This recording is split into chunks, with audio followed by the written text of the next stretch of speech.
कुर्बानी की ईद हो और किसी घर में सबसे पहली रेसिपी कलेजी न बने, ऐसा कमो बेशी होता होगा। हर घर में तकरीबन सबसे पहली चीज़ कलेजी ही बनती है। इतनी नरम और मुलायम और मुंह में घुल जाने वाली कलेजी लेकिन आपने कम ही खाई होगी। आज आपको देने वाली हूँ एक मज़ेदार किस्म की कलेजी की रेसिपी। फ्राई कलेजी इसको कहते हैं, लेकिन बहुत ही मज़े की और मुंह में एकदम घुल जाने वाली कलेजी आपके घर वालों को ज़रूर पसंद आएगी।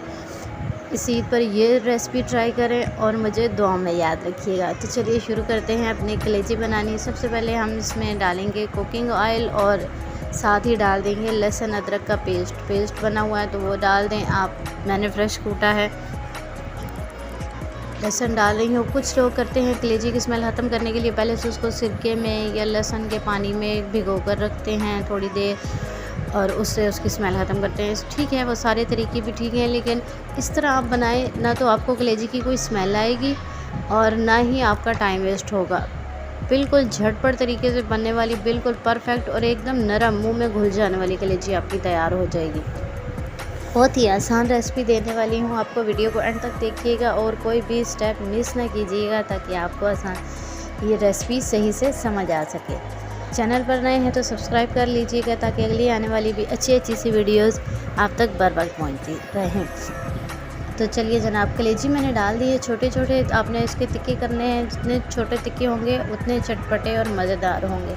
थोड़ा सा हमने इसको फ्राई करना है। साथ ही हमने इसमें डाल देने हैं अपने मसाला जार, जिसमें है नमक, सूखा धनिया, सुर्ख मिर्च का पाउडर, हल्दी, ज़ीरा पाउडर और चंद दाने कलवंजी के।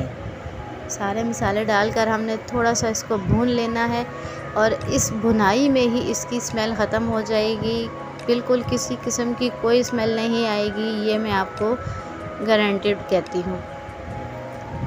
अगर आप पहले से वो भिगो कर नहीं रखा तो भी आप इस फार्मूले को, मेरी रेसिपी को फॉलो करें। मैं शर्तिया कहती हूँ कि आपकी इस कलेजी से किसी किस्म की कोई स्मेल नहीं आएगी। अच्छे से इसको हमने भून लेना है। यहाँ पर अक्सर लेडीज़ जो हैं प्रेगनेंसी में एचपी के लिए या और कोई इश्यूज़ होते हैं उसके लिए भी कलेजी का इस्तेमाल करती हैं, और तो वो भी इसी तरीके से बनाकर खाएं और कलेजी को थोड़ा सा कम पकाकर खाएं। उससे इनका एचपी बहुत जल्दी रेज़ हो जाता है। यहाँ पे साथ में डाल रही हूँ सब्ज़ मिर्च का पेस्ट, मैंने बनाकर रखा हुआ था। और इसको साथ में डाल रही हूँ टमाटर का पेस्ट। टमाटर और सब्ज़ मिर्च का पेस्ट मैंने बनाकर महफूज कर लिया था। 2 से 3 माह के लिए आप इसको आसानी से फ्रिज में रख सकते हैं, आपको पेस्ट बिल्कुल ख़राब नहीं होगा। और इसकी रेसिपी मेरे चैनल पर मौजूद है, आसानी से जाकर आप देख सकते हैं कि टमाटर को और सब्ज़ मिर्च को, लहसुन को कैसे 3 से 4 माह के लिए महफूज किया जा सकता है। तो जनाब यहाँ पर टमाटर भी डाल दिए हैं मैंने, हरी मिर्च का पेस्ट भी डाल दिया है। थोड़ा सा इसको करेंगे मिक्स और साथ ही इसमें शामिल कर देंगे हम थोड़ा सा पानी। पानी की मिक़दार हमने थोड़ी सी डालनी है, आधा कप पानी में सिर्फ डाल रही हूँ।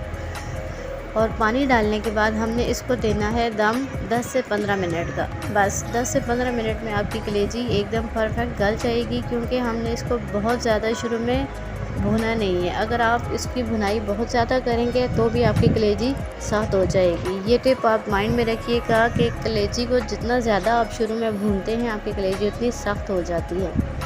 हल्का सा उसको बस भूनना है ताकि उसकी स्मेल ख़त्म हो जाए। ये जी कलेजी हमारी तकरीबन गल चुकी है। अब इसमें जो थोड़ा सा पानी है इसको खुश्क कर लेंगे। अगर आपने ग्रेवी बनानी हो तो आप इसी को एडजस्ट कर लें अपनी मर्ज़ी के मुताबिक, लेकिन ईद का दिन है क्योंकि फ्राई कलेजी पसंद की जाती है तो मैं भी फ्राई बनाऊंगी और इसको खुश्क कर लूँगी बिल्कुल। आँच थोड़ी सी तेज़ करके सब्ज़ मिर्च डालकर इसकी अच्छे से कर लेंगे भुनाई, और मज़ेदार, चटपटी और एकदम मुँह में घुल जाने वाली हमारी कलेजी हो चुकी है जी तैयार। आप भी बनाइएगा, रेसिपी ज़रूर ट्राई कीजिएगा और मुझे फ़ीडबैक दीजिएगा कि इस ईद पर आपकी ये कलेजी कैसी बनी और आपके घर वालों को कितनी पसंद आई। कमेंट में ज़रूर बताइएगा, अपनी राय का इज़हार कीजिएगा। आपकी राय मेरे लिए बहुत कीमती है। दुआ में याद रखिएगा। खुश रहिए, खुशियाँ बांटिए। अल्लाह हाफ़िज़।